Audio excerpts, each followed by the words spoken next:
السلام علیکم ورحمۃ اللہ۔ میں آپ سب کا تہہ دل سے استقبال کرتا ہوں اور شکر گزار ہوں کہ آپ میرے چینل پر موجود ہیں۔ میں آپ کو پہلی دفعہ اس طرح سے مخاطب ہو رہا ہوں اور میں آپ کو بتانا چاہتا ہوں جو ہمارے قریبی آنے والا ایک بہت خاص اللہ کی طرف سے دیا ہوا تحفہ۔ اللہ نے ایمان والوں کو 2 تحفے عطا فرمائے، ایک عید الفطر اور عید الاضحیٰ۔ عید الاضحیٰ ہمارے نبی حضرت ابراہیم علیہ السلام کی یادگار میں ان کی ایک سنت ہے، ان کا ایک طریقہ کار ہے، ان کی ایک محبت تھی جو انہوں نے اللہ کے حکم پر اللہ کو پیش کی اور اللہ نے اسے سراہا، اتنا سراہا کہ سلام علی ابراہیم، اللہ نے اپنے نبی حضرت ابراہیم علیہ السلام کو سلام پیش کیا۔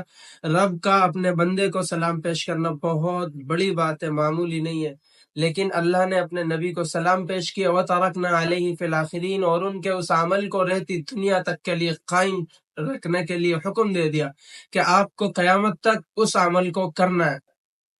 اپنے نبی محبوب محمد صلی اللہ علیہ وسلم کی امت میں اس کام کو واجب قرار دے دیا۔ اگر آپ کی استطاعت ہو، سورہ کوثر کے اندر ہے فَصَلِّ لِرَبِّكَ وَانْحَرْ، آپ اپنے رب کے لیے نماز پڑھیے، وَانْحَرْ، اور قربانی کیجیے۔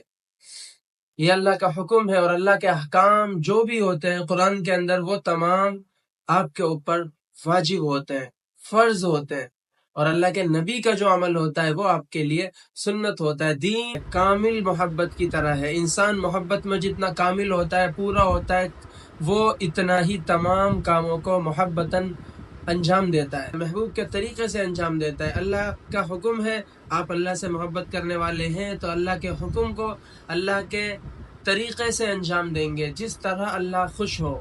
اللہ کے لیے کام کر رہے ہیں نا، تو اسی طرح کرنے میں زیادہ خوشی ہوگی آپ کو، جس طرح اللہ کو پسند ہو۔ اللہ کو ایسے پسند ہے جیسے اس نے اپنے نبی سے کروایا، جیسے صبح فجر کے بعد آپ کچھ نہ کھائیں، عید کی نماز سے پہلے بھی، عید کی نماز کے بعد بھی، کب تک؟ جب تک آپ کی قربانی نہ ہو جائے۔ جب آپ اللہ کے راہ میں اپنی قربانی پیش کر چکے ہوں، اسی کے گوشت سے افطار کریں۔ یہ میں اپنا عمل نہیں بتا رہا ہوں، اپنی شریعت نہیں پیش کر رہا ہوں، یہ میرے نبی کا طریقہ ہے، یہ اس امت کے حبیب اللہ کے محبوب محمد صلی اللہ علیہ وسلم کا لائحہ عمل ہے۔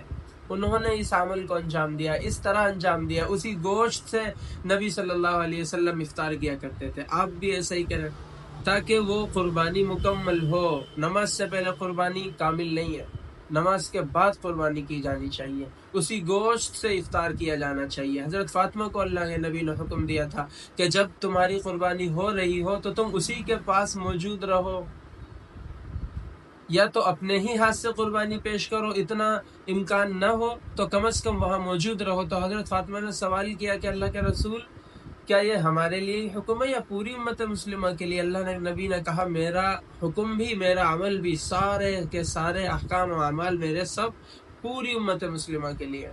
ہمیں اس عمل کو عمل میں لانا چاہیے۔ اللہ ہمیں اس عمل کو اچھے طریقے سے انجام دینے کی توفیق دے جس عمل کو ہم اللہ کے لیے کرنا چاہ رہے ہیں، اور قربانی کو مختصر یا معمولی سمجھ کر چھوڑے نہ۔ کسی بھی بہانے سے شیطان کی ہر ممکن کوشش ہے وہ آپ کو آپ کے رب سے دور کرے، آپ اس سے دشمنی مول لے لیں، دوستی نہیں۔ آپ اللہ کو خوش کرنے کی کوشش میں جی جان لگائیں اور اس سے دشمنی کرنے میں جی جان لگائیں، پھر اللہ آپ کو آپ ہی کے عمل میں، آپ ہی کی نظر میں کامیاب ہوتا دکھائے گا۔ دنیا میں نظر نہیں آئے گی آپ کو کامیابی، دنیا میں ثواب بھی ملتا ہوا نظر نہیں آتا، دنیا میں جنت لکھ دی گئی کہ نہیں، کچھ نظر نہیں آتا۔ آپ اپنا عمل پیش کیجئے، اللہ آپ کو وقت پر انشاءاللہ انجام پیش کرے گا اور بہتر پیش کرے گا۔ جزاک اللہ، السلام علیکم۔